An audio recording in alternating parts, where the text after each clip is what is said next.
Okay, what's up, guys? I know it's been a while since I reacted to a What Culture wrestling video, but yeah, this video is titled 10 times long-term WWE booking paid off. So I would imagine that they're probably talking about like when a gig on wrestling or something, or just something that a lot of people, you know, they didn't think that it was going to be entertaining and probably last a little bit, and then afterwards they would just move on to something else. But they had it last a little bit longer than usual and things. I know because they had Seth Rollins.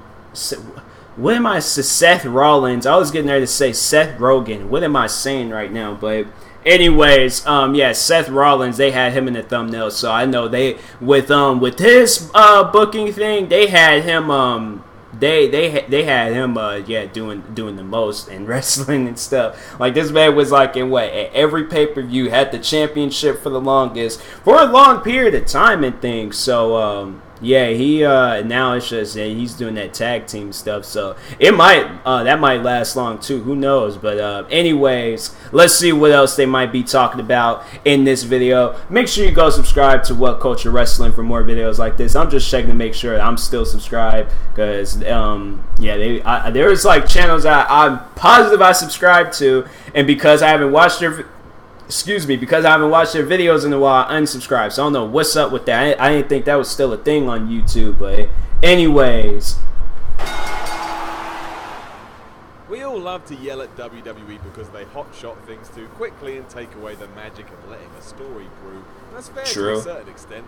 In the modern day, often a story is over way too fast, meaning we never even got a chance to buy into it. That's not the be-all and end-all, though.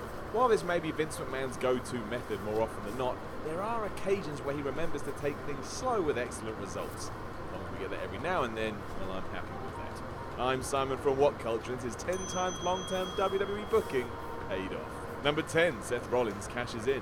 yeah. Considering that Dean Ambrose used his the night he won it, and Baron Corbin can only wait a few weeks, you've got to hand it to Seth Rollins, who had the patience to let 200 Baron Corbin, man. pass before They were clowning him on Twitter when he lost it. They were clowning him. They pretty much, and they said, well, that's the end of his career. Then they showed this gif of a camera. There was like a camera was in some dirt. Then the guy was like throwing dirt on the camera. And I was like, man, that's messed up. But yeah, he, not Seth Rogen, Seth Rollins. Okay. He did good though. He did it at WrestleMania 31.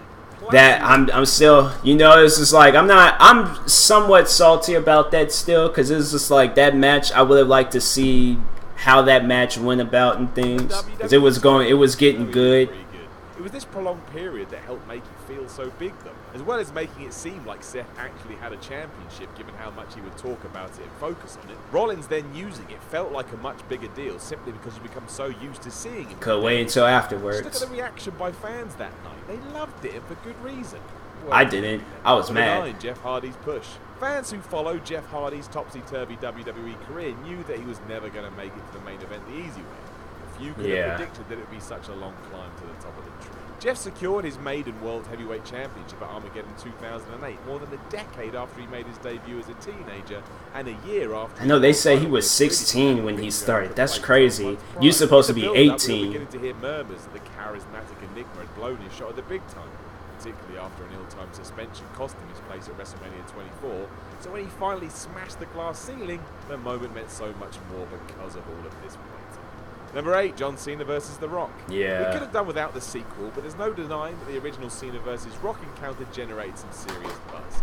A big part of the reason it did was how meticulously WWE mapped out their feud. You always suspected the Great One, who was the guest host at WrestleMania 27, would somehow become involved in Cena's main event WWE Championship match with The Miz. Wait. He did.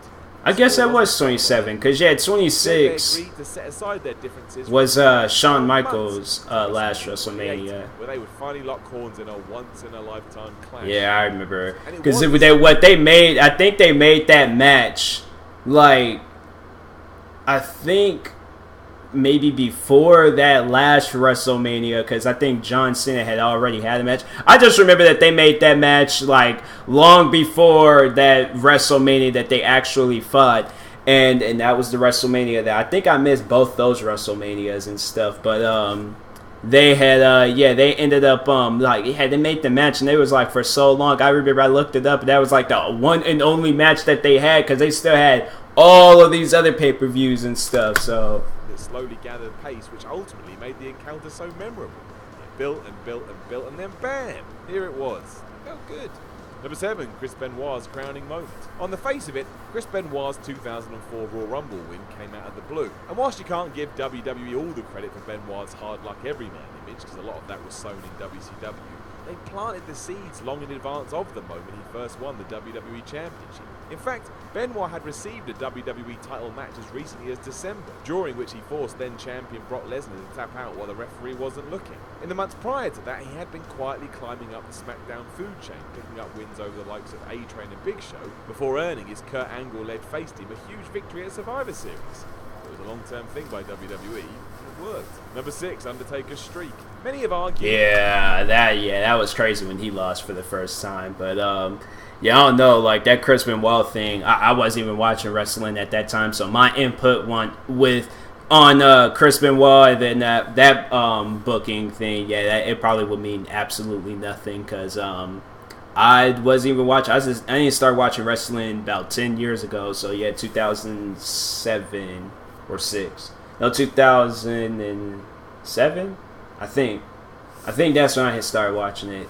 Yep, because it was I think it was that backlash after WrestleMania 23. The decision to have Brock Lesnar and not a hungry young upstart end Undertaker's fabled WrestleMania run was evidence that WWE no longer has any interest in long-term booking. That's a fair point, but the streak itself was certainly a slow burner. In fact, it was a full 23 years in the making.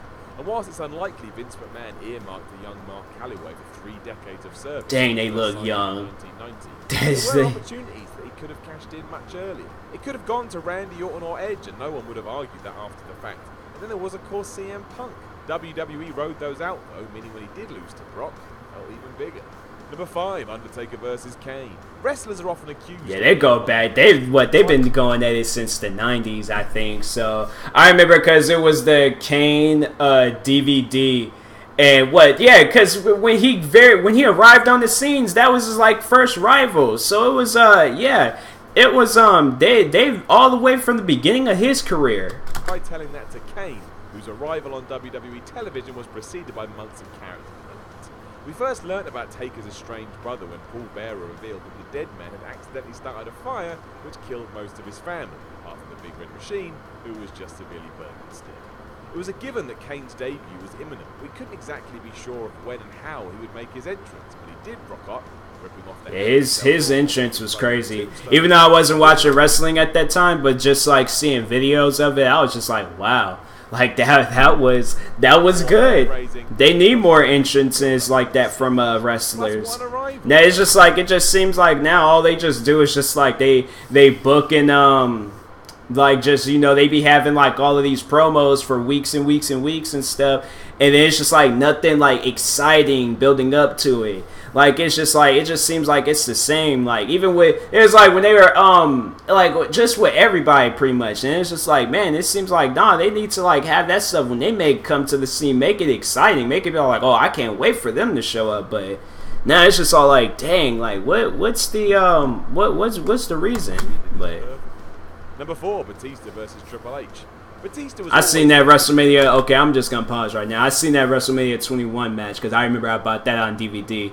That match between them two was good. I like that match. That'd probably be my favorite wrestling match. Instead of being rushed into the world title scene, Batista was first introduced into Evolution alongside its leader Triple H. From there, he slowly evolved, from faceless henchman to genuine contender to the game. By WrestleMania 21, fans were dying to see him get his hands on the man he used to call the Boss. Yeah. It was so well worked because WWE paced this out and let the fans warm to Big Dave instead of just pulling the trigger. The end result was a huge win for Batista, and now he really is a legend of his time. Doesn't get enough credit. It was dope because he even proposed to his wife that same night. As far as we know, the original plan was to have Batista face Randy Orton one-on-one in WrestleMania 30's main event, and the last-minute addition of Daniel Bryan was just that, last minute. But there's no denying that the booking of Daniel Bryan in his first few years on the roster, during which he suffered setback after setback, helped endear him to the WWE audience. The fact that the audience he was like the biggest wrestler of our era. Daniel has started to connect with the crowd, but also to the long-term star-making strategy that Wright stumbled on. And yeah, this was an accident. It still shows you what can happen when you do take your time. So it counts. Number 2, Austin's mega push. A word of warning for any wrestler looking to fill the role of WWE's franchise player. Even Stone Cold didn't become a star overnight. In fact, he was crowned King of the Ring in June 1996. That was him? Nearly 2 years before man, they show them photos. I'm like, who is that? WrestleMania 14. It was all booked at a pace that suited the contemporary wrestling landscape. Title changes were a rare occurrence back then, so when they did go down, they seemed like an earth-shattering event that were usually reserved only for the traditional Big Four shows. Austin got plenty of opportunities, even winning the Royal Rumble the year before his crowning moment, but he kept falling at the last hurdle. When he finally got over the finishing line, it was a moment of saviour because everyone was now ready to see it. WWE couldn't have waited any longer. This was before my time, so my input on any of this would be pointless. Number 1, Jericho versus Michaels. If 2008 was a vintage WWE year, then the feud between Chris Jericho and Shawn Michaels was a large part of the reason. I think I remember that. It began fairly innocuously after HBK scored a controversial victory over Batista at Backlash. Yeah. Jericho was appointed to referee. Tension slowly started to build from here, with Y2J being angry at how Shawn had behaved, and it only reached boiling point at SummerSlam. Yeah, okay, I remember. He punched his wife. Yeah. He inadvertently clocked his adversary's wife in the jaw. I remember. An asshole turned Shawn into the ultimate hero. WWE kept taking this slow from start to finish. It's why people think it's that was crazy. Okay, it's coming back to me. WWE's long-term booking paid off? Let us know in the comments below, and don't forget to like, share, and subscribe.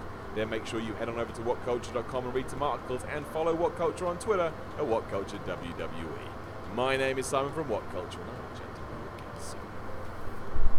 Yeah, I remember that one because I was like, I've never seen that before. So when it had happened, I remember, when Jericho, he punched him because I think it was, she was on the ropes and then Shawn Michaels had ducked and then he had punched her and then I was just all like, I've never seen this before. And so, Shawn, I remember he was heated after that and things. And it was crazy. It was crazy and stuff. What about, I don't know, maybe that could be one too. The feud that Randy Orton had with the big mans. Like he was going up, I think, because it started off when he kicked Mr. McMahon in the head. Then I think he had his beef with Shawn. Then he had his beef with Triple H. Didn't that last a little bit? That might be one. I don't know. But anyways, overall, what I seen in this video, it was pretty good. I enjoyed it and stuff. And now I'm updated on some WWE history and stuff. So anyways, good video, What Culture Wrestling. Make sure you guys go subscribe to them. They got 1.1 million subscribers. Alright, get them to 1.2 million. But in that being said, I will talk to you guys later. So thank you for watching. Hopefully you enjoyed this video. And if you are new, please like, subscribe, and peace.